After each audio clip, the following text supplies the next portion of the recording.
Welcome to another episode of Bum with a Wrench. I'm your host Daniel, and on today's episode we are going to, well, first let me introduce the new drivetrain for the 65 hardtop. Yep, this is it.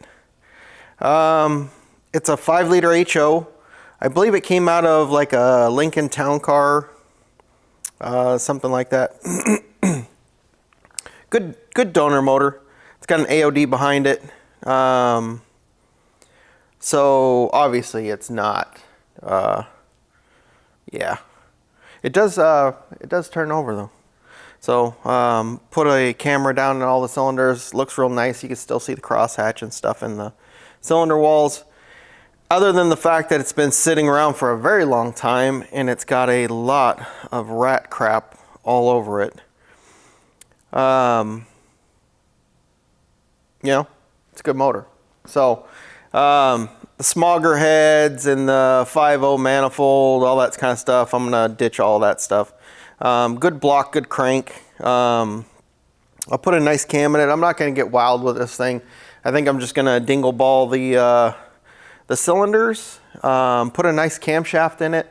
Probably do like some GT40 heads because those are fairly inexpensive and they flow pretty well.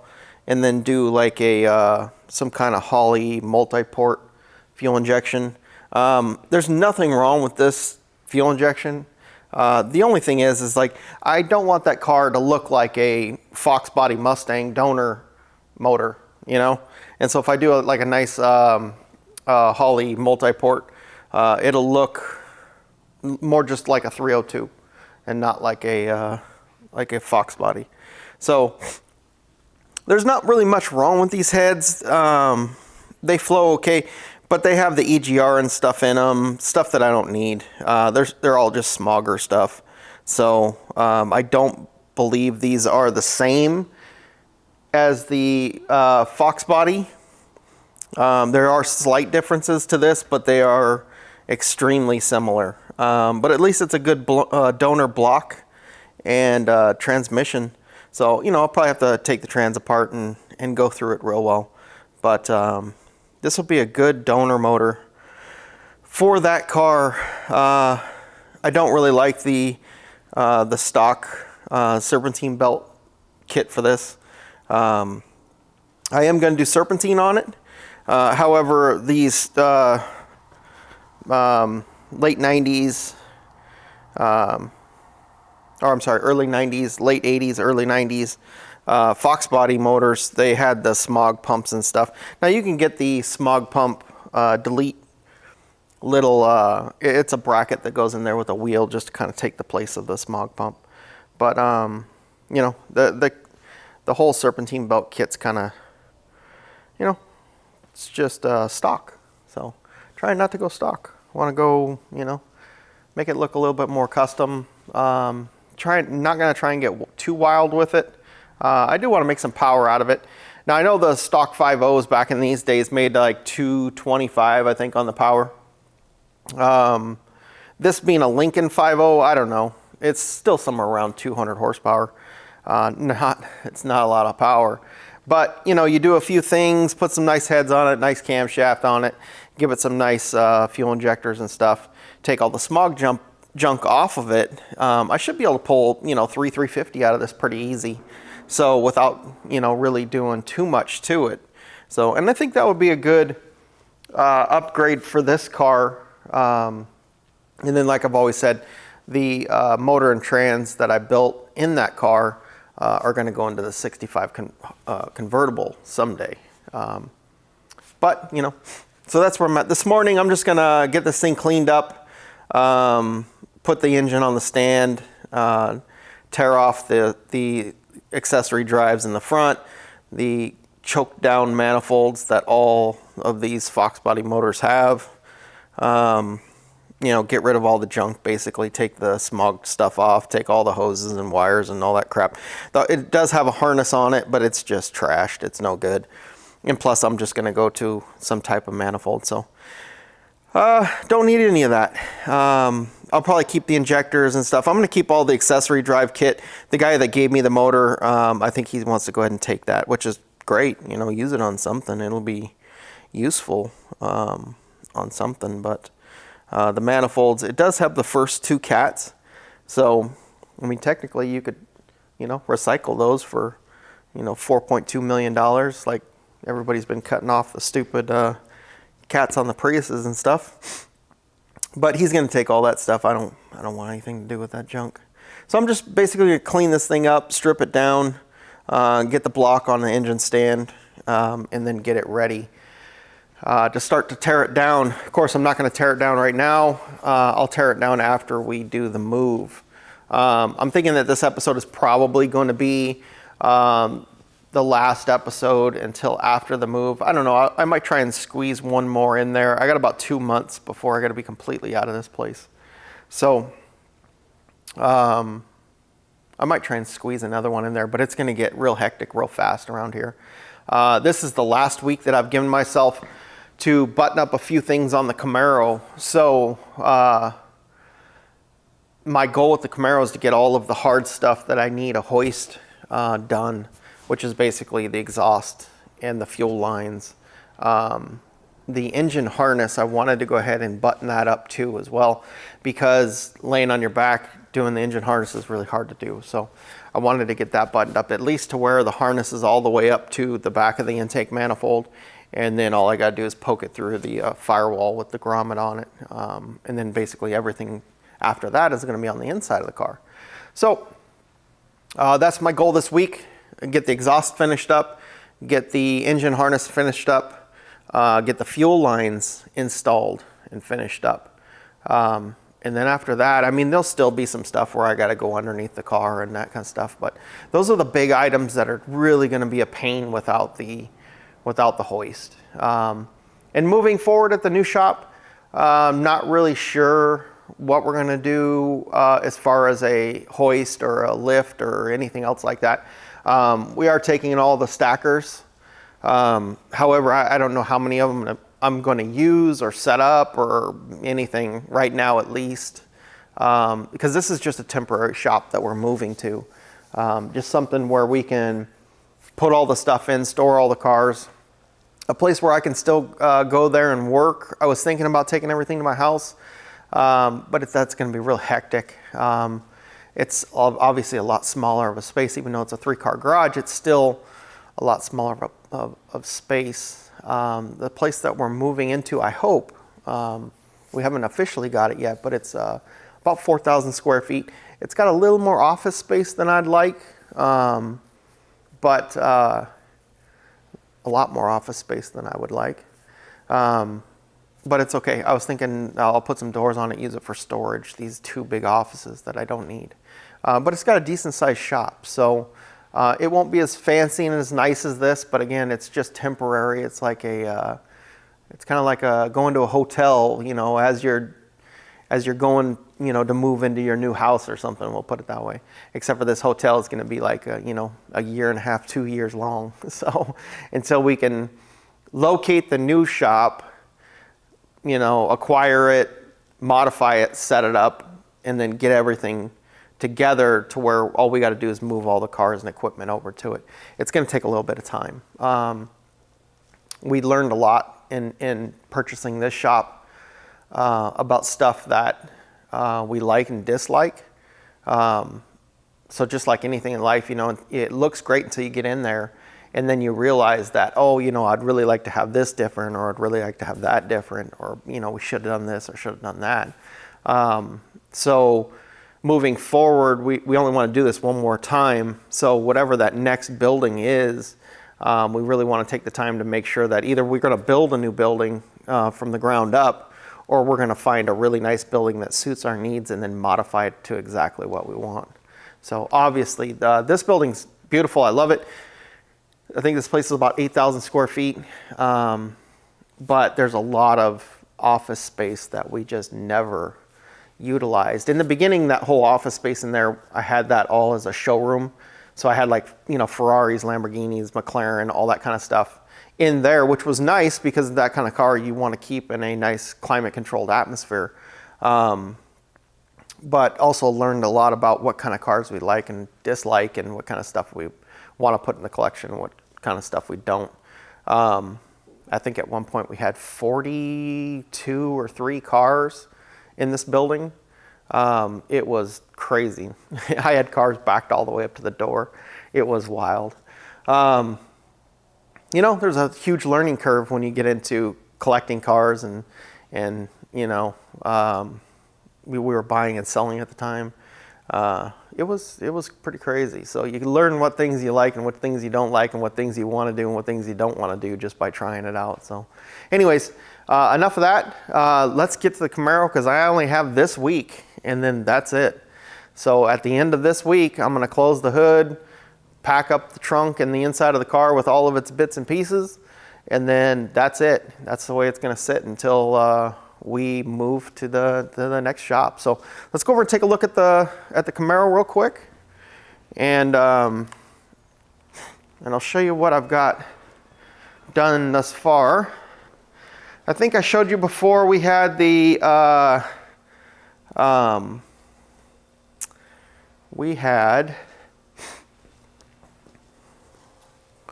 I think I showed you, I'm trying to remember what I had in that last episode. I've been just doing so much work. Well, let me show you let me tell you where we're at right now. So as far as the engine harness goes, the main harness on the driver's side here is done. It's all assembled and shrink tubed and coverings on it, all that kind of stuff. I think that's about where I left you guys last time. We had the harness on, but I needed to take it back off and do all the finishing touches to it. It's done on this side, which is the harder side because it's got a lot more of the connectors and circuits and that kind of stuff. On this side, I need to go ahead and do the same. So I'm going to put all the coverings on it, get the routing correct and all the little legs going in the right direction. I have 1, 2, 3, and 4 connectors over here. So it's a lot easier on this side. I'm just now also realizing that I have the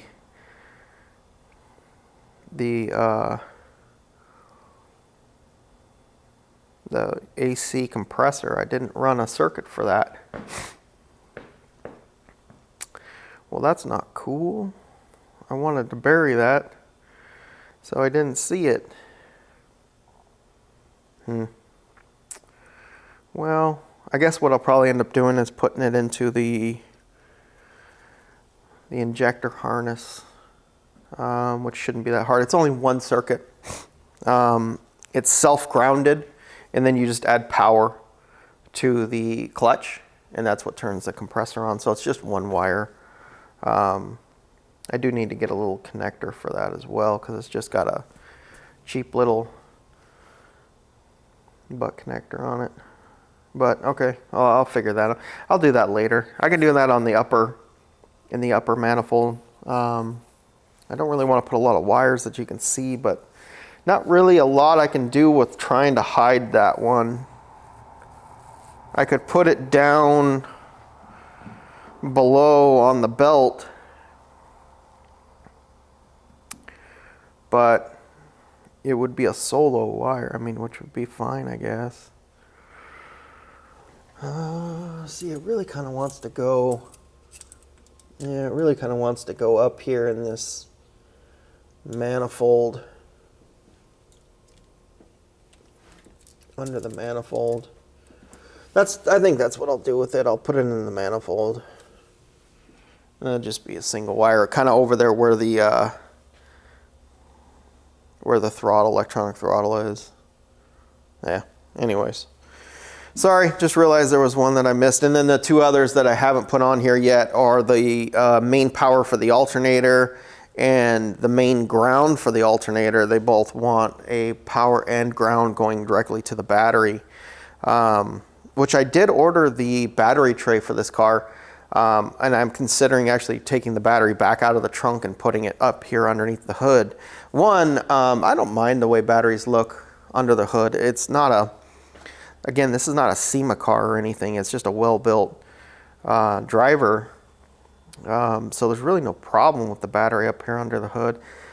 Without the battery, it's kind of bland over here and looks like, you know, you just got tubes and hoses and AC stuff. I mean, at least if you had the battery over there, it'd kind of finish out that space in my mind, but yeah, I don't know.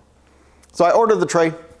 Not sure if I'm going to put it in yet, but I figured I'd fit it, see how it looked, and then it would make things a heck of a lot easier all around to have the battery up here, especially on a fuel-injected car, because like I think I was telling you guys before, it's about $700-800 for the amount of battery cable that I would need to rerun the battery cable from the trunk to the front of the car. What they were doing was they actually took the negative and looped it straight out to the unibody on this car and just went straight to body ground. Fuel injected motors don't like that. They like a good ground source at the engine itself from the battery because of all the sensors and stuff that the motor actually has on it. They're really low voltage sensors that need to be not fighting for a ground. So I would need to run a ground cable all the way forward to the engine to really solve a lot of issues that could pop up in the future. And then the positive cable that they had in here, at least for this application, is just a tad bit short. It wants to get real close to the headers in the way that I would want to run it kind of over down the frame and then dip under and come back up to the starter. It's about 2 inches short of being able to do that, which, you know, 2 inches isn't a lot, but when you need the 2 inches and you ain't got it, you know, it's either that or pull it really tight to the header, which, you know, that's just gonna melt the wire and ground out, so that's not gonna work. But anyways, that's a problem that we can deal with in the next facility.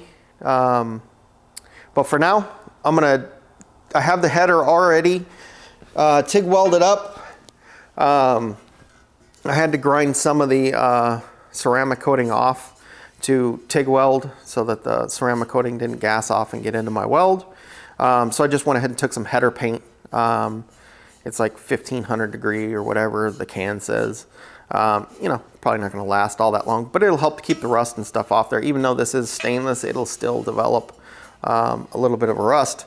So, and then of course, you know, I tried to do as nice as I could with grinding the ceramic off, and I ground back a little bit farther than I needed. But I don't know if you guys really noticed, but that heim joint that I welded on the frame there, I was trying to not grind back too much of the powder coat that was on that. And what ended up happening with that, because I ground out very little powder coat next to that heim joint as I was welding it, that powder coat gassed off and got into the weld, and just, I mean, boogered the heck out of it. And then I was stuck in a spot where I'm like, okay, what do I do if I grind it and then weld it again? It's just going to look like this big, huge weld for no reason. The boogers weren't too bad. And so I thought, well, you know, it doesn't need a lot of strength in that spot. It's just holding a shaft. You know, it doesn't need much. In fact, that whole little heim joint was supposed to be held in by two bolts. It had threaded holes in the back of it. It really doesn't need to be held all that much. And what I did welding it all the way around is way overkill. So I thought, well, it's definitely not going to fall off. It doesn't look the absolute best. But instead of trying to clean it up and re-weld it and making it look worse, I'm just going to go ahead and cut my losses and tape it off, paint it up, which it doesn't look too bad. You know, obviously it doesn't match the beautiful welds that are on it, but that was my mistake by not grinding back some of that powder coat. And you can go back in the other episode and take a look at that if you're really interested in that.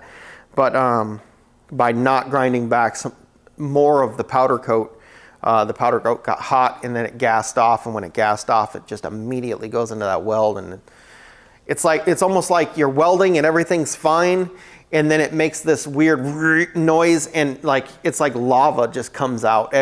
It's weird how welds will go crazy just based off of weird gases and stuff that are around. When I was welding on the 57 frame, it actually had sand in the frame. The guy must have taken it on the beach a few times, and it had sand in the frame rails. And so as I was welding up some of the spots that I was fixing, that sand actually got so hot that it liquefied, and then it gassed off and went into the weld, did the same thing, and just, I mean, to the point where I had to actually tip the frame on end and get all the sand out of it before it would finally weld and look nice. Luckily with that one, you just grind it down real quick, and then you can come back over and re-weld the spot that you wanted to weld, and it doesn't look bad. Unfortunately, this car, I wasn't able to do that because, well, you know, the car's already built. So that's kind of another reason why I really don't like doing stuff like this to this level of a car. When you're building and you're modifying, you want to do all of those modifications before you make the car look pretty. That way you're not going back and trying to weld on a frame that you've already powder coated, because those are the things that you'll run into. So anyways, enough of my preaching. Let me get to work on this, but first, before I jump into this, I'm going to tear that 302 down and get it up on the hoist. But before I do any of that tearing, I got to take it outside and try and get as much of the rat crap off of it. It is covered everywhere. I don't know where that thing was sitting, but the rats loved it. So I need to get all that cleaned up and off of there. I'll get the engine up on the stand, strip it down, get rid of all the bits and pieces that I don't need, and then we'll jump into the Camaro. All right, guys, I know I've been talking a long time. Let me get right back with you, and I'll show you where we get to. All right, so we're underneath the car here. Got the driver's side exhaust fabbed up. Ran into a little bit of a problem. This 45 that we had purchased, I'm not sure who the manufacturer of this is, but they sold it as stainless. It must be a low-grade stainless, because when I started welding on it, I noticed that the welds were, I'm not a very good welder, and maybe I'm decent. I'm not horrible. I'm just not a professional welder. When I started welding on it, I noticed that I was really kind of struggling to keep from just washing out the stainless so I was concentrating a little bit more on the flange. And of course what that did is that just put a lot of heat in the flange. And in fact, you can see this one side right here is pretty discolored. It got a little bit of a warp in it from doing that, but it still seems okay. It seems like it's going to seal okay. However, the pipe itself, man, I was just really struggling to weld it. So I put a magnet on it to see, you know, that's a quick way to see if you actually have stainless or not. It had a little bit of magnetism to it. So it must be a low grade stainless. If it is stainless, I mean, it says it's supposed to be stainless. You know, the welds here on this are really nice where they welded the bung on. Maybe I'm just a horrible welder, I don't know. But, so I struggled with that quite a bit. And then when I got to this back section here, it's got a little bit of a kink to it, just slightly. I mean, you can't really see it too much. But the problem with that is that when you're dealing with a exhaust system that's already been fabbed up, and then you're putting a header in, same like I was doing in my 65 hardtop, putting those headers in, matching the pipe to the header at that point is hard to do. It's like, if you're going to build the exhaust, you're going to put your headers in, you're going to put your flanges on, and you're just going to start building back, right? And so that's going to leave you with nice straight sticks. Everything's going to line up real nice. You can do your slip joints like this and weld them up like they did here. Sure, fine, whatever. But when you're trying to mount this to an already pre-existing exhaust, you're going to struggle. Not to say that you can't get it. It's just extremely hard. And then at that point, you gotta question yourself, you know, is it worth the actual trouble of even trying to get it 100% perfectly straight at that point? Nobody's ever really gonna see this. being that we are going to do the independent rear suspension in this car, odds are all of this is going to get changed anyways. So am I going to spend a whole heck of a lot of time trying to make it exactly perfect right now? It looks great. It really does. There's no problem with it at all. Let me let me put the clamp on it. Give them the clamps. There we go. And then I'll show you what it looks like. And it looks really good. It does. There's no problem with it at all. Oh, let's get it lined up. There it is. Okay. Let me get you guys over here. I'll show you what's going on.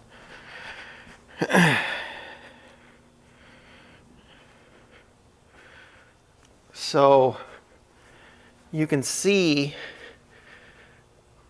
let me get that connector out of the way so you can kind of see a little bit better. As it comes into here, it dips down just slightly, you know. And so basically, you know, it's pretty straight this way, but it's just that little bit of a kick down right there that's off. Of course, I like everything to be absolutely 100% perfect, so, you know, it bothers me, but at the same time, it fits really nice in the car. You can see the gap here around the trans cross member. It's nice. There's perfect amount of space. Everything's fine. So now what I'm doing, let me get this light out of your eyes. Otherwise, you guys ain't gonna be able to see anything. So now what I'm doing is simply just taking the tube, and I already modified this one.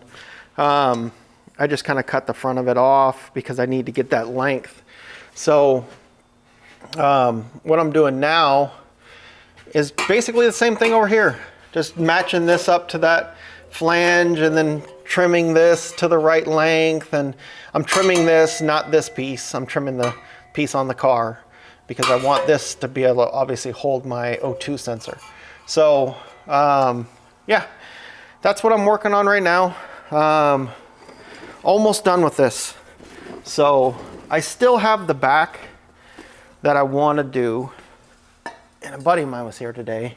He's like, oh, I would just leave it alone. I can't do that. When you start just giving up on the ideas that you had or doing stuff a little bit quicker, you know, for time, you'll find that you'll start making that excuse more and more throughout the build. So is there anything wrong with the clamps that were on here? They were leaking, you can see, but nothing really all that wrong with them. But, and these are removable, just not as easy as the V-band clamps, right? So this is, you know, that to me, that's, you know, that's like the limit. When you start making excuses that, oh, well, you know, I'm running out of time, which I am, you know, because I need to get this thing done. This is the last week I have on this car before I throw all the parts in the back of it. And then I start moving to some of the other projects in the shop to get them done so we can move out of here. I still don't have word on the new building yet. I think it's going to actually work out pretty well. It's not as pretty as this building. You know, the floors aren't epoxied, and you know, the walls are nice. The place was just remodeled not too long ago. It's just not as nice as this place. Of course, I spent months and months and months making this place very, very nice. So, but as soon as I get a word on that, then I'm going to start moving the cars. But regardless of that next building, at the end of the week, this week, today's Tuesday, I'm going to be done with this car for now, until we move over there and get everything moved over there. And then everything's all set back up and we're ready to go. I was gonna start working out of my house. This and other building's really kind of nice. It's about 4,000 square feet, which is roughly what I'm working out of now, except for the whole building is 4,000 square feet, and it's got a little bit of office space, quite a bit of office space actually, that I don't really like, but we're only leasing it, so I can't remove the office space. But I can utilize it, so I'm going to be putting basically all the stuff that you see around here that's just sitting out, all the storage, all that kind of stuff, I'll be putting into those rather large offices, which is going to limit the amount of space that I have on the floor, but that's okay. I think I can still fit all the cars. My two project cars, the 65 convertible and the 66 convertible. This place comes with a nice fenced-in yard, so I'll be able to put my trailers out there and my two Galaxies out there. The 65 hardtop, of course, will go inside. Oh, and in case you're wondering, let me show you that 5-liter that I got the other day is all stripped down. So I just threw it on the engine stand. I went through 3 rounds of that cleaner called Awesome. I think I was telling you guys about that stuff. And the pressure washer. And it's still just a nasty mess. You can see all that stuff on the manifold right there. That's actually rat urine and feces. I scrubbed the heck out of this thing the best I could. All the rust and stuff on the engine block, again, is from rat urine, animal urine, that kind of stuff. Luckily, it doesn't stink. It doesn't smell. However, I probably wouldn't recommend touching it. Even though, like I said, I went through 3 rather large rounds of spraying it down, letting it sit, and pressure washing it with, high pressure water, just, regular tap water, not hot water, but that's the best I can do for right now. So this is the way this is going to sit. I'm not going to mess with this motor until after we get into the new building. But just kind of I know I started out the episode kind of showing you guys that 5-liter. Of course, the transmission's just on a pallet outside. I'll eventually take that over to the transmission shop and get that broke open and checked out. I'm sure it's going to have to be built, because my plan for that motor is right around 400 horsepower. I'd like to see, 450, maybe more out of it. And it's hard to say right now exactly what kind of power I'm going to get out of that motor. With some of the parts and stuff that I'm looking at, I should be able to obtain that horsepower rating pretty easily. I'm not going to send it over to a dyno and have it dynoed or anything like that. But AFR heads, Summit forged pistons, Summit forged rods, comp cams, nice lift and duration cam, and then a Holley high ram. It kind of looks exactly like the Holley manifold that's on this car, except for because the distributor's in the front of a Ford, it's the high ram version of it. They do make a side mount. I don't want to go with that style manifold, even though it works really well on that motor, because again, the distributor's in the front. I just don't want it to look like a 5-liter Mustang engine, and so I'm going to do that Holley high rise or high ram or whatever they call it. Again, looks exactly like the one that's on here, except for the whole thing's black.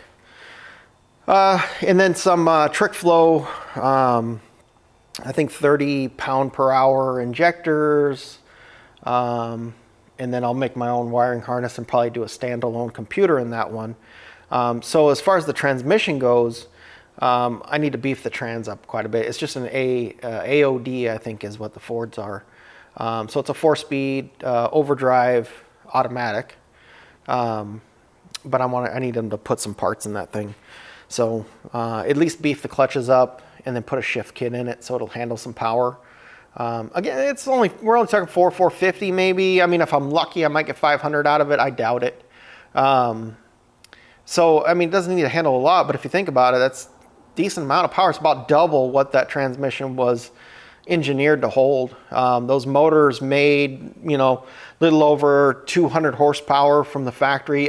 In the Mustang 5.0 Fox body version, I believe there were 225. So, if I'm shooting for 450, that's basically double, exactly double what they were built for. So easy to get power out of those. It is a fantastic motor. It's one of Ford's best motors, in my opinion. The 302 5-liter was a fantastic engine. Tons and tons of parts available for it. Flexibility on putting it in stuff. I think it's going to be a fantastic engine in that Galaxy, and really kind of give that Galaxy the muscle car feel that it really deserves. That 352 FE is a nice motor. There's nothing really wrong with it. I built it to be, it's just a rebuild. It's a stock rebuild. There's literally no parts in it except for a 428 camshaft. But I mean, with all the same valves and lifters and springs and everything else from stock, I don't know if that cam really did much. Same intake, same everything. Gave it some headers so it flows, and a nice Holley 4-barrel, but that's not enough to really make power out of an engine. You want to make power out of a motor, cam and heads, intake. Cam, heads, intake, some headers will help you. But really the two main items is your cam and your heads. Those two items. If you're going to splurge on anything with building a motor, splurge on those two items. Those are going to make you the most power. So kind of what I did. I'm not going to bore it. I'm not going to send it to a machine shop. I've already stuck a camera down the cylinders. All the cylinders look great on that thing. You can actually still see the crosshatch. So I'm going to dingle ball it, clean it up, do a in-house backyard bush crank polish and make sure everything looks real good, and then put new rods, standard rods, and then standard size pistons in it, both from Summit. Summit makes a nice forged piston and some forged connecting rods that are very nicely priced, so not too far out of control. However, the heads are where stuff starts to get out of control. Heads are going to run, for a really nice set of heads, they're going to run you about $2,300. And then the intake manifold too.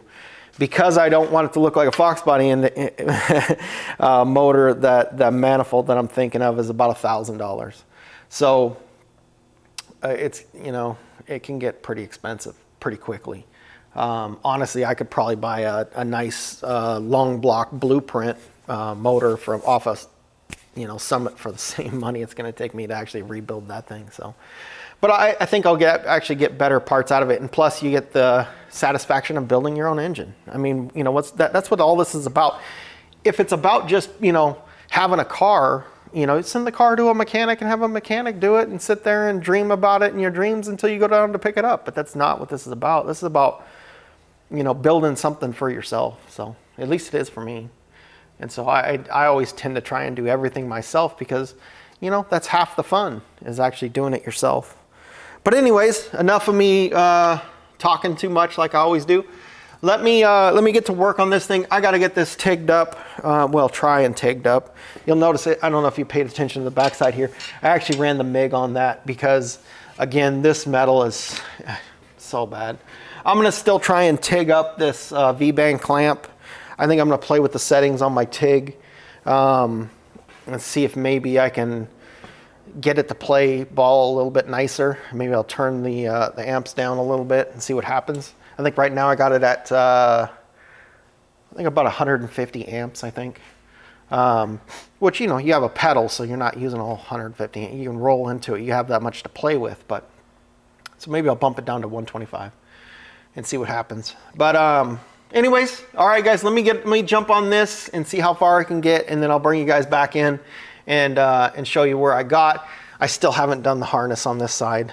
It's only a couple wires. I think there's knock, crank, and there's a water temp up there, and then I need to add a circuit for the starter.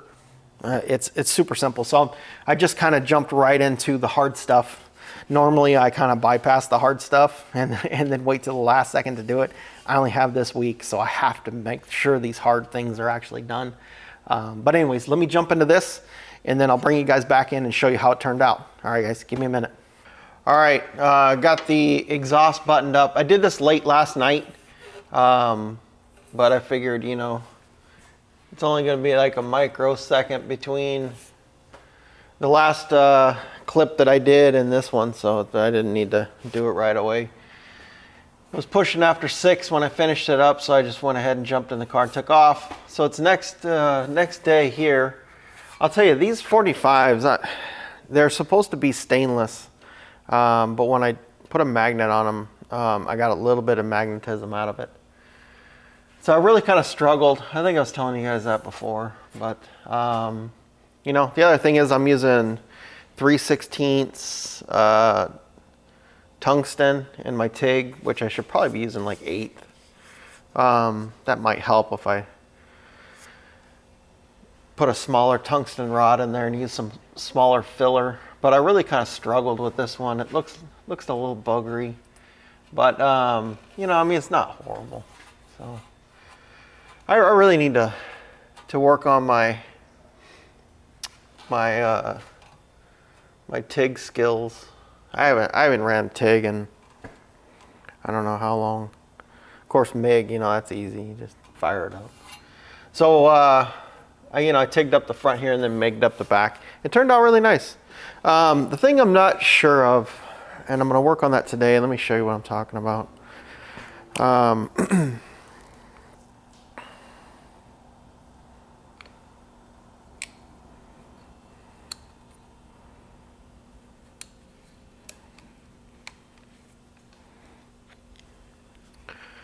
So the thing that I'm not really sure on is back here at the mufflers. They had these clamps, which, I mean, these things work. I did have plans to do V-band clamps back here because, as you can see, they were kind of leaking. Especially on this one, you can see. And I know on this side of the car, I was really having problems with the exhaust pipe kind of hitting back here. So I think it was like rubbing here or something. Rubbing here. Every time you'd hit a bump, it would, you'd hear it rattle in the back. So I really kind of want to do V-band clamps back here, but you know, it's going to take me pretty much all day to get this mocked up, cut, and done. So I don't know. I'm going to take a look at that. I really need to do it now because if I am going to do it, because that next shop that I have, I don't think is going to have a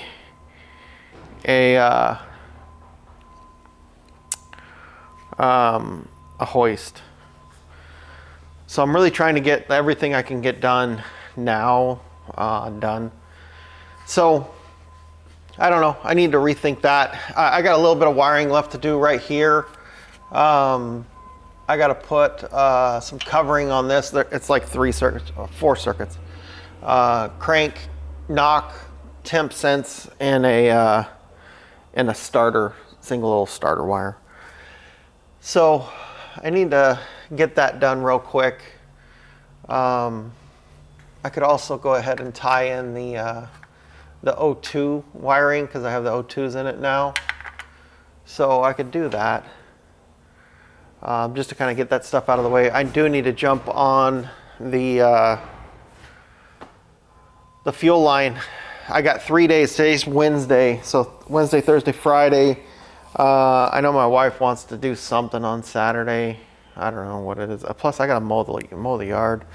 I haven't mowed the yard in, I don't know, months. It's been raining. It's been crazy. It's haven't had any time, and yeah, my house kind of sits on a corner lot, so the side of my house has sidewalk and stuff, and I'm supposed to keep that all trimmed. It's all overgrown and everything. People walking their dogs, or I don't care about them people though, because they just let their dogs crap on the side of the yard, and then I'm supposed to clean it up. If you have dogs, clean up after them. You know, don't be a nasty dog yourself. No reason you need to take your dog out and let it crap on someone else's yard. So yeah, I don't know. I'm going to take a little bit this morning and kind of look over, evaluate these V-band clamps here in the back. If I'm going to do it, now's the time to do it. And I really just don't want to run into any more rattling there in the back. Is the reason I'm thinking that I do want to do it. Because with those kind of clamping seals like that, it'll allow the pipe to twist. Or if you put these V-band clamps on there, it holds it wicked tight. So, you know, this all turned out real nice. I just need to figure that out. So let me get that figured out. Oh, and in case you noticed, I went ahead and did the same thing on this as I did on my Galaxy. I went ahead and heated the pipes up right here on the joints until they were absolutely glowing, getting them as hot as I could possibly get them.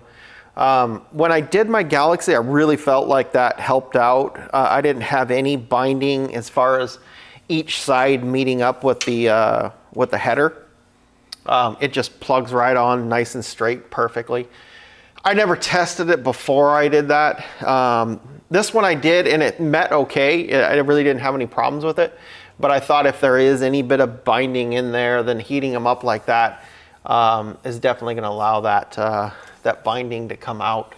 So again, I don't know if it helped, but you know, hey, you know, a little extra that you could do to help yourself down the road, you know, can't hurt anything. The one thing you do got to remember when you're messing around with stainless is that if you put a lot of heat into the stainless, at least this is what I was told by a welder, if you put a lot of heat into stainless, it actually changes the molecular structure of the stainless and turns it into like a high carbon steel or something like that. It basically gets rid of the stainless properties. That's why when you're welding stainless, you're supposed to be you're supposed to pay real attention to how much heat you're actually putting into it, and try and keep as much heat out of it as possible, just to retain that molecular structure, which gives you that stainless steel. Anyways, I don't know. You could fact check me if you want. I don't know. Throw it in the comments if I'm wrong. Whatever. Don't care. So that's where we're at on this. Let me check this out and see what I want to do. All right, guys, the day is here. It is finally upon us. I gotta run these brake lines. I mean, these fuel lines. I wish it was brake lines. Brake lines are so much easier. And these are horrible. Absolutely hideous. I mean, if you want to boil your brakes based on the fact that they're right up next to the header, then these are the brake lines for you. But no brake lines today. We gotta do fuel lines. I'm gonna do this the hardest way possible. There's lots of simple ways to solve this problem. And one of the easiest probably being run hose down the side of the frame, right? That's by far the easiest. I could have that done by, lunchtime. So, but it's not this build. It's not this car. Everything, I've pulled out all the stops with this car, worked up right up to the edge of my abilities. As a builder, fabricator, that kind of stuff, your abilities always grow, but they're never going to grow if you put limits on yourself. So if I say, well, the easiest thing to do on this car is to go ahead and run some, dash 6 AN lines down the frame, yeah, I'd have it done by lunch. But it's not going to be the level that I want it to be for this car. Running the 3/8 stainless steel fuel lines down the side here is going to look good, it's going to function well, and it's going to perform the best. And what I mean by that is basically on the side right here, if you've got hoses that are just hanging here, you're reliant upon the attaching mechanism, whatever it is, whether it be a P-clamp or zip tie or whatever it is. If that fails for some reason and that hose dips down, it could rub on the ground, rub a hole in it, fuel could go everywhere, possibly catch the car on fire. A piece of debris could fly up from off the wheel and snag that line, put a hole in it, rip it down. Those are all worst case scenarios. But if you'll notice on any modern car, not even modern, go to my 65 hardtop. The fuel line from the tank to the engine is hard line down the car, because it's the safest way to do that, to transfer that fuel, because you never know what's going to happen. You know, you can sit there and say, well, I'm going to be careful with the car, I'm never going to run anything over. Can't say never, right? This is also going to look the best. I mean, when you look underneath here and you see those fuel lines, you know, routed up against the subframe real nicely like that, it gives, you know, it makes you feel good, because you look at that and you go, man, that was so hard, but at the same time it looks so good. So there's a couple things that are going to make this extremely hard, and I haven't quite decided how I'm going to do all of the fuel lines. And let me get you over here and I'll kind of show you where the hard points are on this.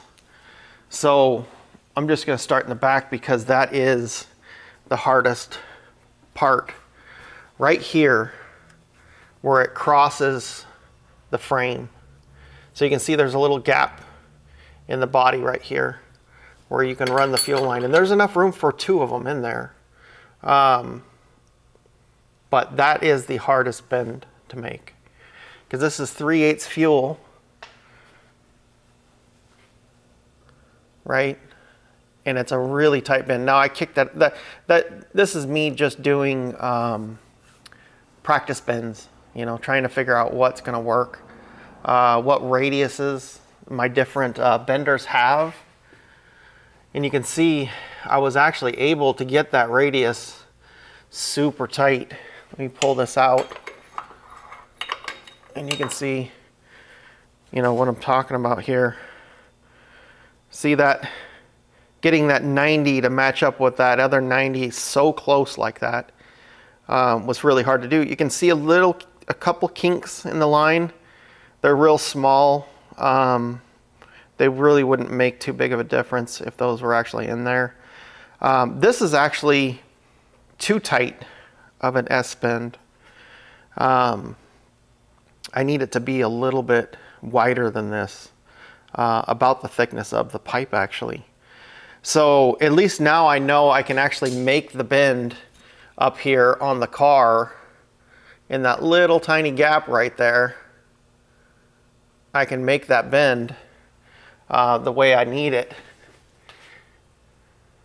tighter than I need it. So that was the first challenge.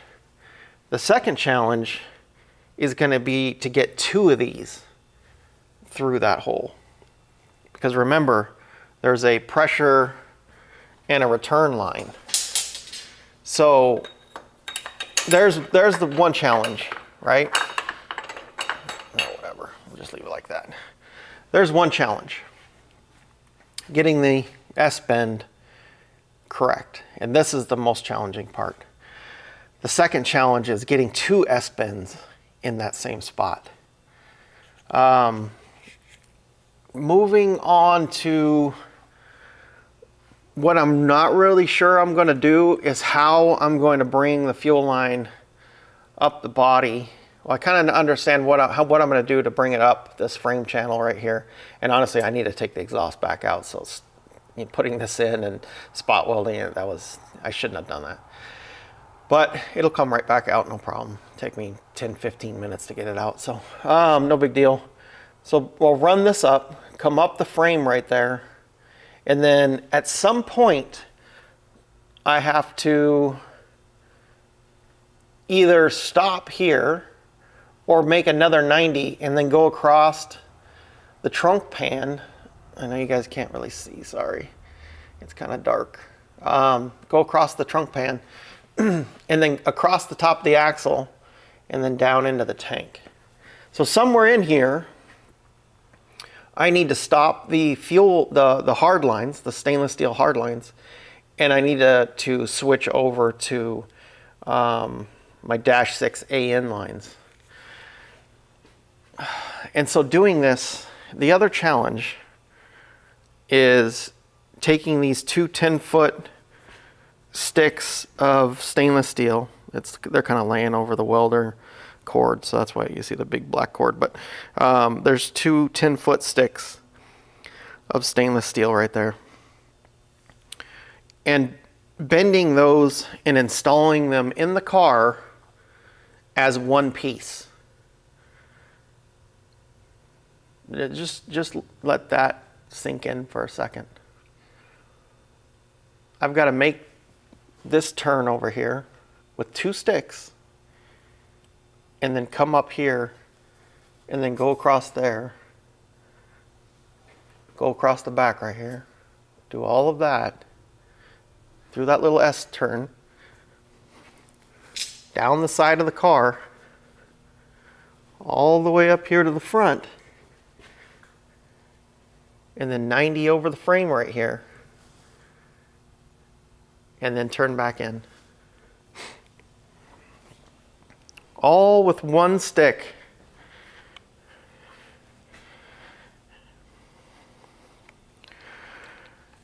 That is the main reason why I've been completely avoiding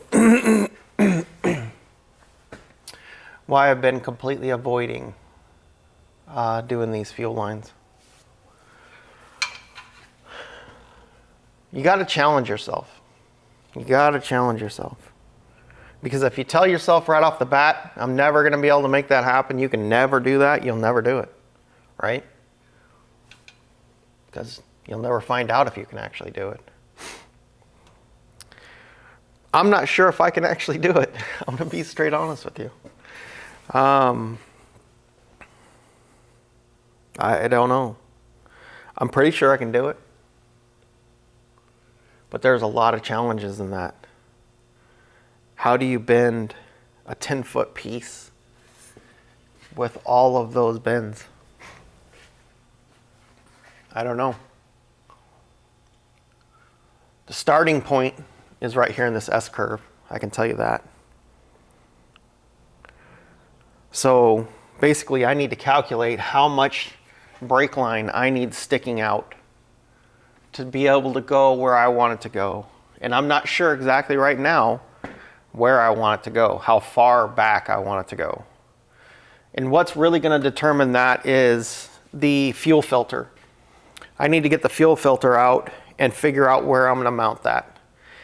And based on the fuel filter, that'll tell me about how far I need to take these stainless steel lines.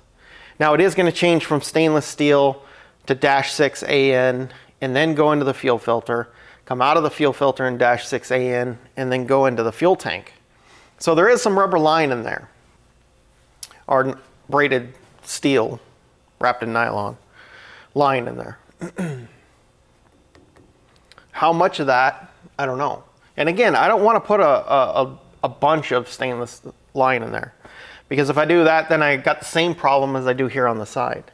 You're subject to its mounting mechanism, whatever that is, whatever you've determined that needs to be.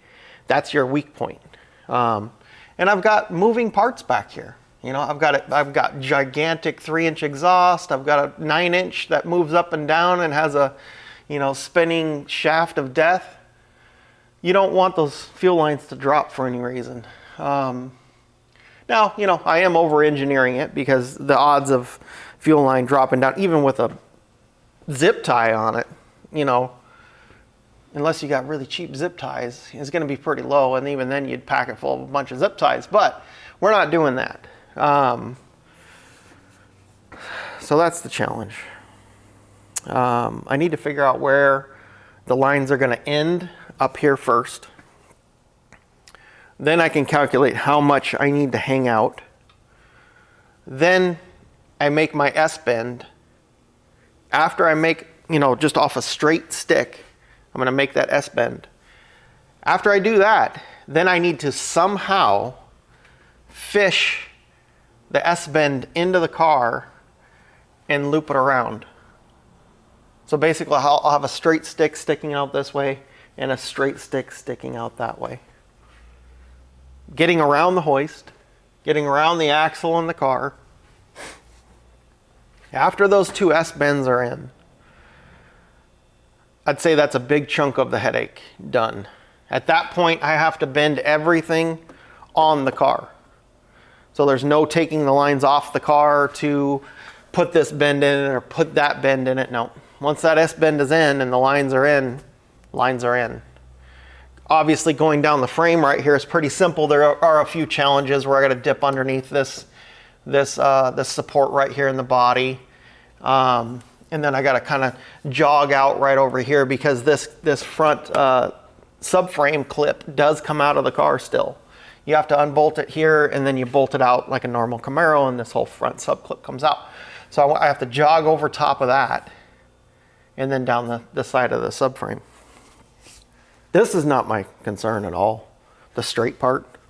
Getting the line in to where it is up next to it's going to be a little bit difficult because I got hoist arms, I got a big old hoist. In doing that, I'm probably going to put a kink in the line to get it to go around stuff.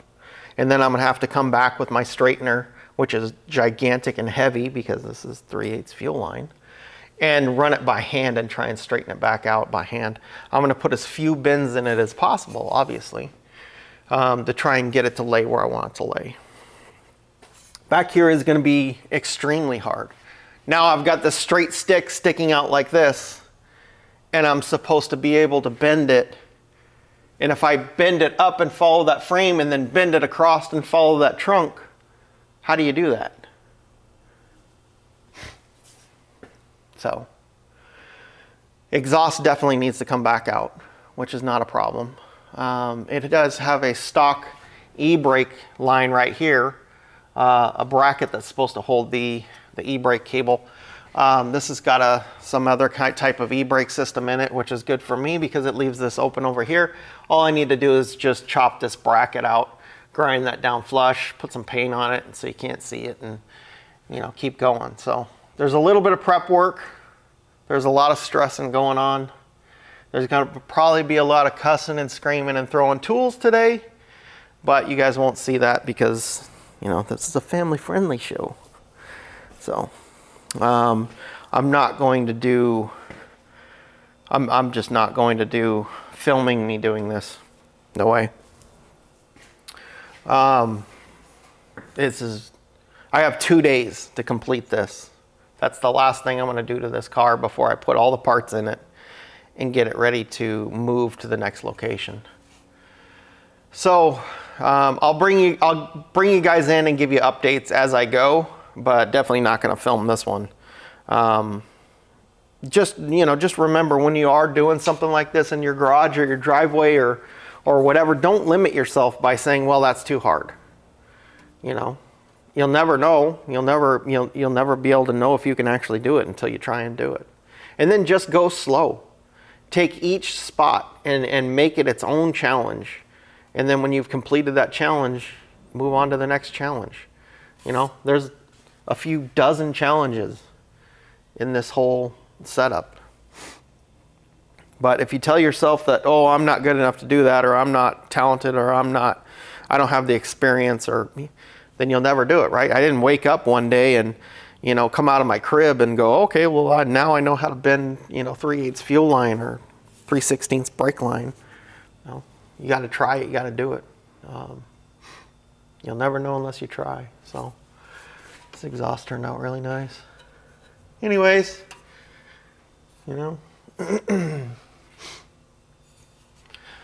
I'm gonna get working on this, and then I'll bring you guys back in and show you what I got, show you how it turned out. Hopefully good, you know, that's the hope. And then if it don't, then we can chop it off and I'll run, you know, dash 6 braided steel down the side of the car. It'll turn out nice though. All right, guys, give me a little bit. Remember, I got 2 days to do this. So I'll bring you back in stages and we'll see how it turns out. Be back with you. Good morning, guys. All right, it's been, I don't know, a couple days maybe. I don't know, it's Friday anyways, well, whatever. Can't remember the last time I updated with you guys. Like I said, I've been going kind of quickly because this is last week. In fact, last day. I'm probably gonna end up coming in on Sunday to try and button up a few things that I can while I still have a hoist. I might have a hoist in the new facility, but it's not going to be right away. So I want to make sure that all of the hard stuff that I need a hoist for, I can get done. I got the fuel lines 85% installed. Let me show you what I got, and then we'll talk about it as I'm showing you. I think it turned out pretty well. Toward the end, you know, whenever you start rushing something, you make a mistake, and it's kind of reason I wanted to stop and update you guys. It's not done. Usually I'll bring you in when it's done, but right here, I made a mistake. So you'll notice that this is real wide from this. Here, sorry, let me get you up there better. It's got a little tweak in it right here, but that's easy to take out. But what I did is I wanted to put another one of these clamps right up here. And so what I did is I measured the distance and then thought I needed to move the bend that distance. Well, no, I don't, because they're already separated here. I needed to bend them in the same spot. So now I got to take this line off and straighten it. Luckily, that's only a 45.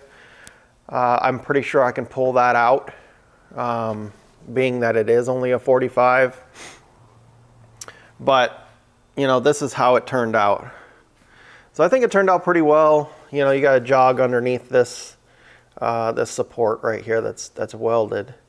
And so it comes out of the frame over there and then separates into two. Got a little bit of a whoop right there you got to put into it to jog around that. And then right here, you can see it comes out to go down the frame. It comes out like that.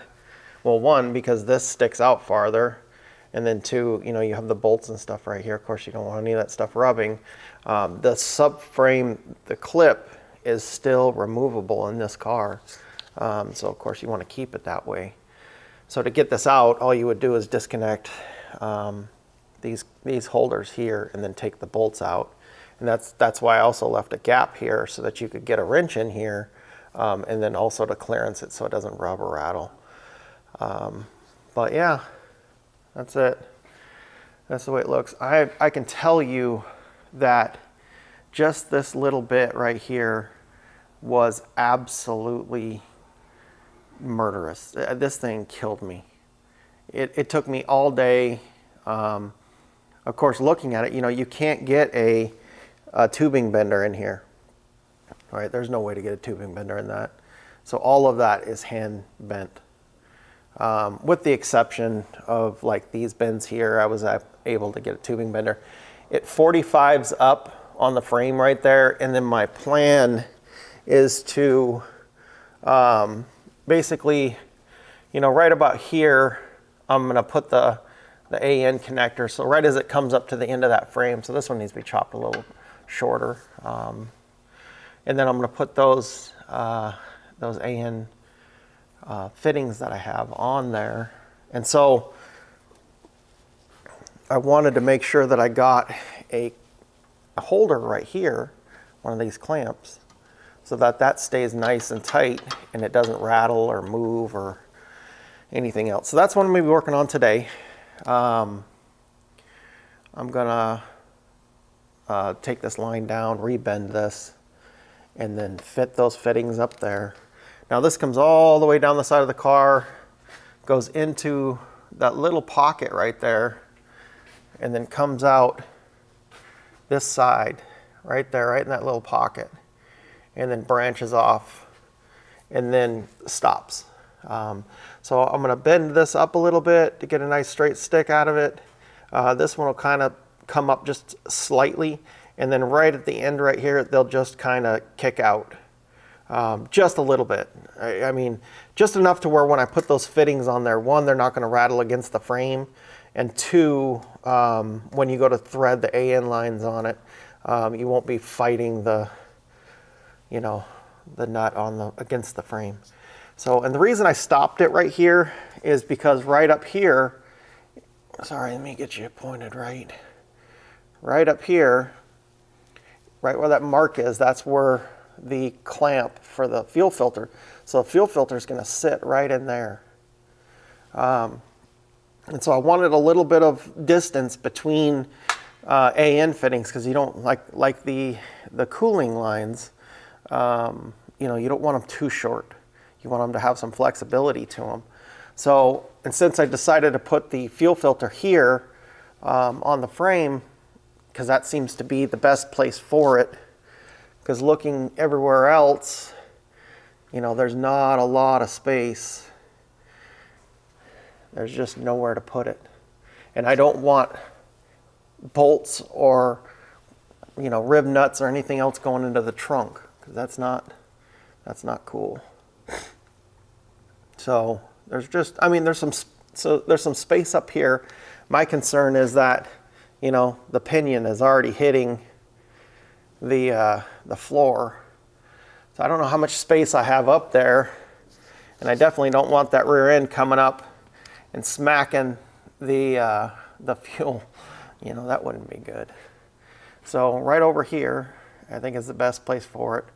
And then those lines will just come down. And then out of the fuel filter, it'll go up, jog across, and then come across the trunk and into the tank. So today, that's my plan. I'm going to get the fuel finished up.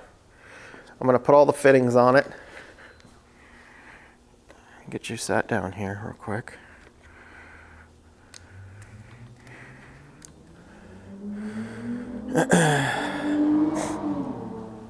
Somebody outside's having some fun. Okay, so that's the plan today. Finish fixing up this this mistake I made, and then get the fittings on there. Run the AN lines up to the rail and down from the pressure regulator. And then back here, I need to get these finished up.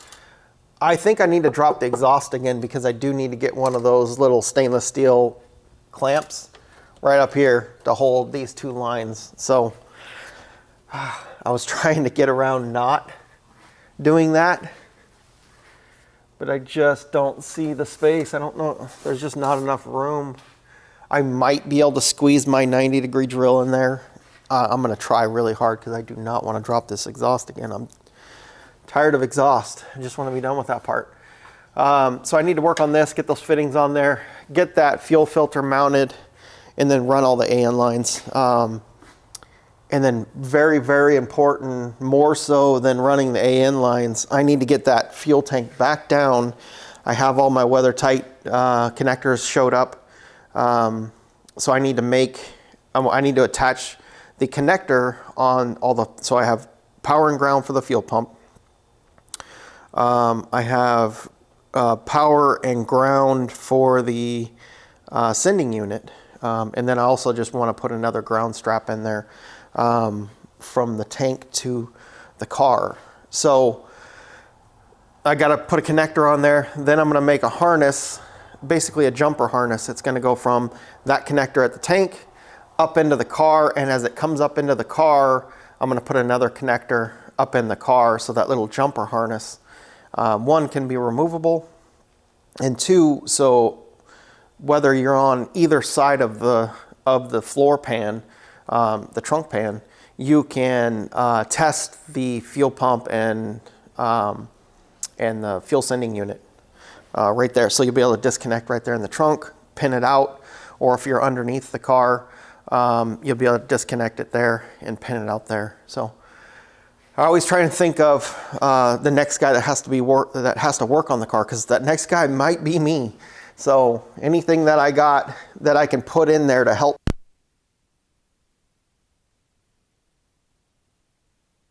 All right, guys, it is late on Friday. I got to get this stuff done.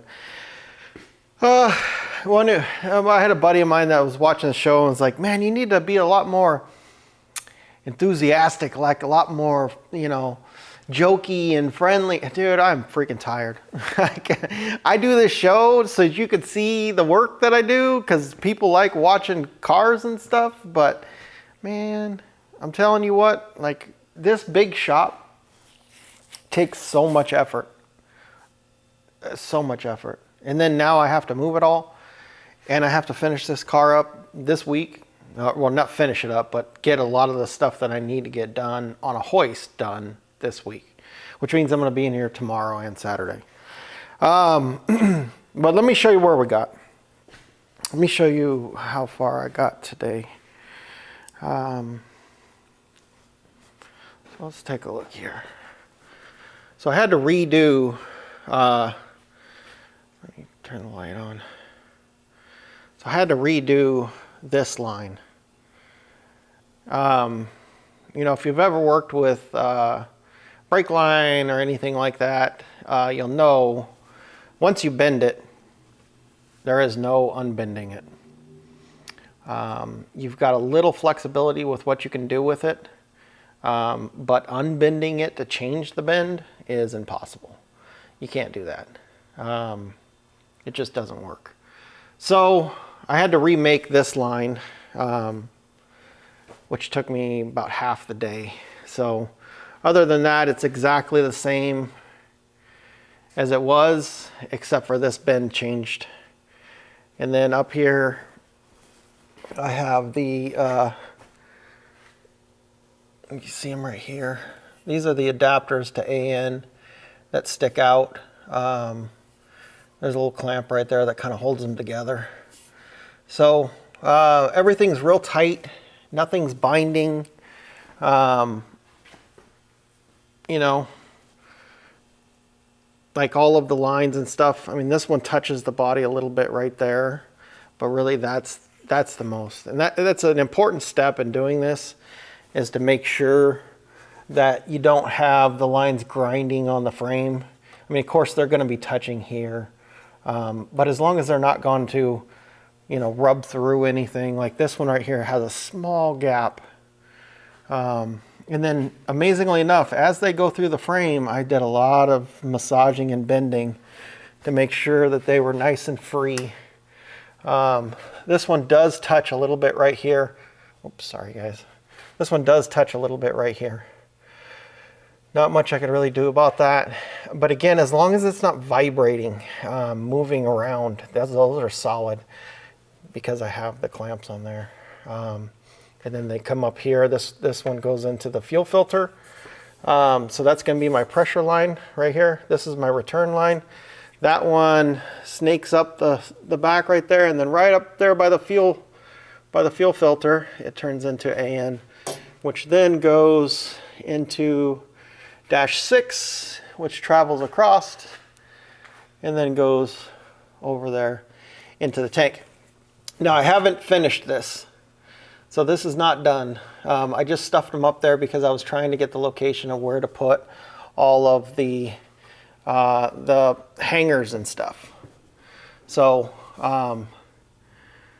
yeah, the location of everything I'm okay with. The fuel filter being over here. Now when the exhaust is in, this is up like this, and it's got a lot of room away from the fuel filter. So I'm not really worried about that too much. I would have liked to have had the filter in a nicer location, something that was a little bit more heat friendly. But I mean, all in all, it's not bad. I would have liked to have had a little bit of space here on this one, but because I have to clamp it tight here, that's what caused that to do that. Not a big deal. It does touch the body a little bit right here, but again, as long as it's not moving, then you're pretty much okay. So yeah, that's it. Obviously you can see I had to remove the exhaust again. I should have known that putting it in, that I would have had to remove it to put the fuel lines in. But yeah, I think it turned out pretty good. How it's actually going to look now. Over here on this back side, where this clamp is right here, what I'm going to do with that is I'm actually going to weld a bolt coming off of the body, and then I'll drill this out so it's all the way, so it just slips over to that bolt, and then I'll have a nut on this side with a washer, and then that'll hold that line tight up against the trunk.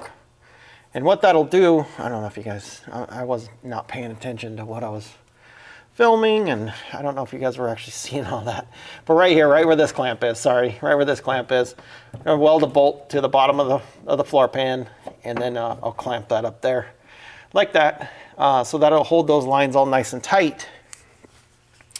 The reason I'm gonna do that and not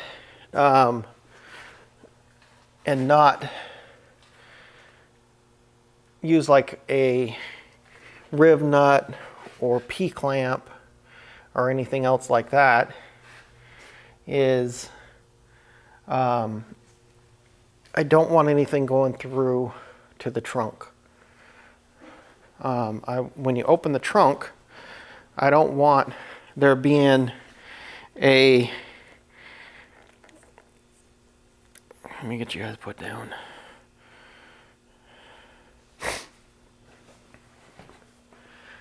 So when you open the trunk, I don't want there to be a, you know, a riv nut or a, you know, tech screw or something like that hanging through, you know, ready to poke you every time you go to put your groceries or something in there. So to solve that, in that on that trunk pan, I'll just take a small little 1032 or something bolt. It's got some length to it, and I'll tack weld that on the bottom of the trunk pan, and then I'll just drill out that that little clamp that has the little Allen in it. So it's now it'll just kind of act like a washer.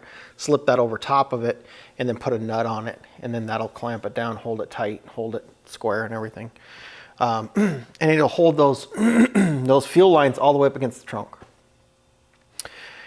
I'm not sure if you were looking back, if you noticed back there, but this car definitely has a problem with the rear end going up and meeting the floor. It does it in two places. One is easy enough to correct, and I will correct it. When they put the flexible line in this car, it looks like they cut and hacked and tried to make some funky bracket that sticks way up, sticks about that high off the top of the differential. They stuck that thing on there, well, sticking up that high, and then the differential going up, it just beat the heck out of the bottom of the floor. The other spot that actually made contact was the pinion against the bottom of the floor. Now, obviously, I need to adjust the shock rate on those shocks. I know the back of this car is a little bit squishy. Those shocks might be blown out. I'm not sure. They're QA1 adjustables, so they're not cheap. Pretty sure they're rebuildable. I probably won't send them out and have them rebuilt. I'll probably just track down a set of new ones and then put those on the shelf to have them rebuilt at some point. So that's probably what I'm going to do with that. But as far as that flexible line hanging up, I'm sure what they struggled with is this is a Ford 9-inch in a Chevrolet. So on that Chevrolet, it probably had a bracket that came off that back cover, right? Well, this doesn't have that back cover because it's a 9-inch. It has the third member that comes out of the front. So it looks like they cut and hacked and tried to make the bracket that was made for the car on it, well, sticking up that high. They should have known better than that. Of course, the guy who did the brake lines on this car, you know, not the brightest. So what I'm going to do is I've already changed the flexible on my Galaxy. I know exactly what that looks like. I know exactly how it mounts. The mounting bracket for that actually comes off that bolt for the third member and hugs the top of that housing real nice, and then the brake lines come off. So I'm going to lose about 1.5 inches, maybe 2 inches of height off of that. That solves that problem altogether. Unfortunately, the bottom of the floor has already been beat up probably a dozen times. You can see marks where it hit. Nothing I can really do about that. I wish it wasn't there, but I'm not going to cut the trunk pan out of this car just to fix a few dents. You know, it is what it is kind of thing. Again, this is not a SEMA car. This is just a well-built toy. It's a well-built classic toy. That's it. It's going to be driven a lot. I plan on taking this to Power Tour. I plan on, you know, taking it out to the owner's house back east, and I'm sure he's going to drive the wheels off of this thing. And that's great. That's what these cars are meant for. This car has been substantially rebuilt. I can see a lot of the floors, well, pretty much the whole floor has been replaced in this car. It looks like the firewall's been replaced. I'm sure this car was a pretty, pretty hurt car. I am seeing a little bit of rust when I was working on those frame channels in the back as they go over the axles. They're inside the frame channel in there. You can see where it looks like this car was probably media blasted of some sort, sand blasted, media blasted, something like that, because sand or media was coming out of that frame channel, which is fine. I mean, you know, you can't expect to have a perfect classic car that has no rust on it, you know, since 1968. It's just, you know, I'm sure there's a few out there.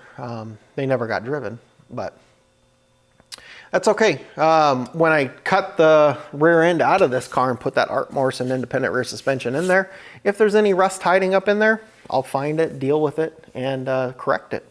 So, but this car is super clean. It's turning out really nice. I still have a lot of work to do to this car. I have a lot of fuel lines left to do, work to do to this car. I got to get a -6 to -8 adapter for that hard line right there, so I can go up to the fuel rail, and then I got to make the line that goes up and meets the regulator for the return. I got to do that tomorrow. So that's what I'm going to do tomorrow. I'm going to make those 2 lines. I don't have the adapter. I'll order it. I just don't have it. Tomorrow, I'm going to make those 2 lines. I'm going to drop the fuel tank. I'm going to wire the fuel tank. That was one of the plans I had for today, but having to remake that fuel line right there took up half the day. So I'm going to drop that fuel tank, wire it up. My plan with that is I have a weather-tight connector. I'm sure you've all seen them. They got the little green, you know, seals and stuff on them as you plug them together. I'm going to put one on the outside. I'm going to make a little jumper harness that goes up to the inside, and I'm going to put one on the inside. It's going to help out a lot with diagnostics. It's going to help out a lot with working on the car in the future, like I was explaining before.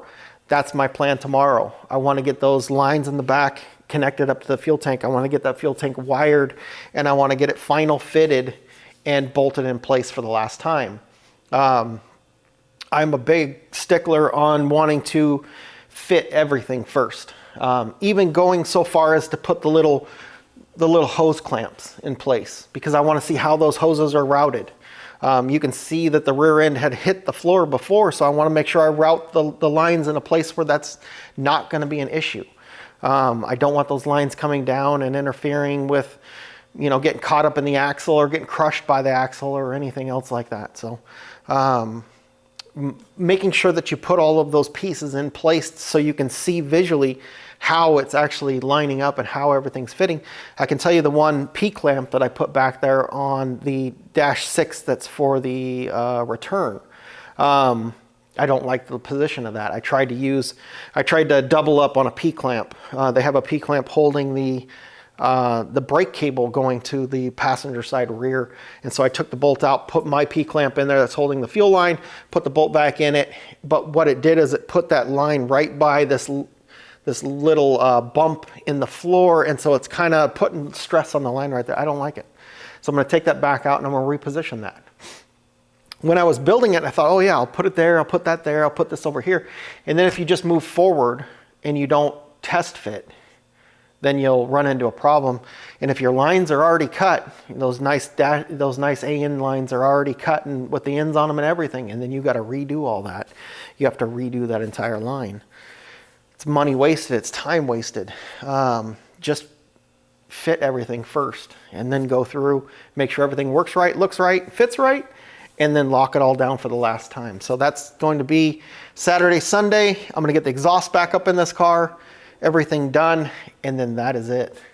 I'm lowering the car down off the hoist. I'm gonna pack all of these parts in the trunk and on the inside of the car, put all of the parts for this car in the car, and then that's it for this car, at least until I move the building. So I've got about a month and a half, 2 months at the most, before I gotta be out of this place.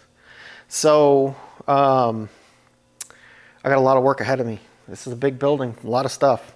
So as far as this car goes, I'm gonna go ahead and end this episode here. Again, this is not the last time you're gonna see me or this car, but it might be a little while. So give me a couple minutes. I'm gonna try and do updates. I'm gonna try and keep everyone, because I don't want you guys to lose interest in what's going on. We'll see what happens. I don't know. Along the way, maybe I'll do some videos of me moving all the cars, putting them on the trailers, that kind of stuff, taking them over to the new building. I don't know. I'll figure something out. But it's going to be a little bit before we get back into this car, which is really sad because I wanted to have this car done. I wanted to have it already done, but everything takes a long time. So, but anyways, I appreciate all of you. Thank you guys so much for watching. I can't thank you guys enough for all your love and support. Thank you guys so much. And as always, guys, until next time.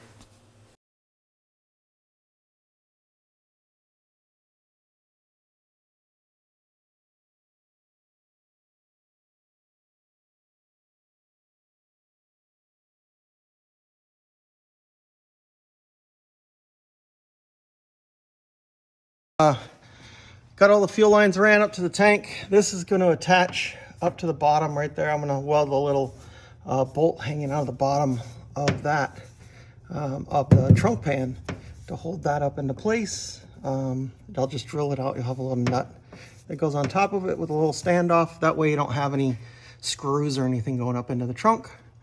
Tank's in it. It's all plumbed up.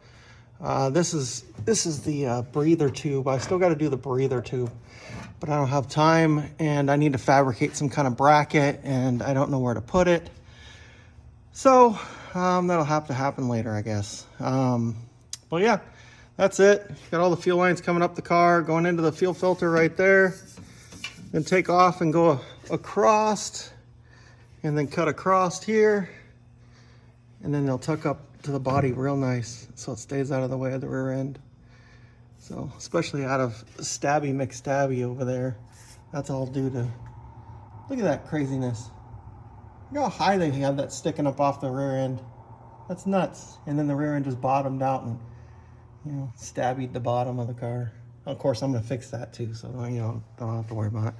But just thought that was crazy. Anyways, fuel line's done, tank's in, everything's tight, bolts are tight. Straps aren't falling off, because I glued them in place. So I do got to get some nylon nuts for the that, because we don't want the tank falling out of it. So but yeah, that's it.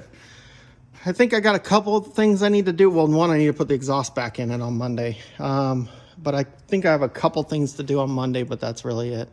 I'm gonna start packing the cars up with all their stuff. So anyways, figured I'd show you the last little bit of cool work.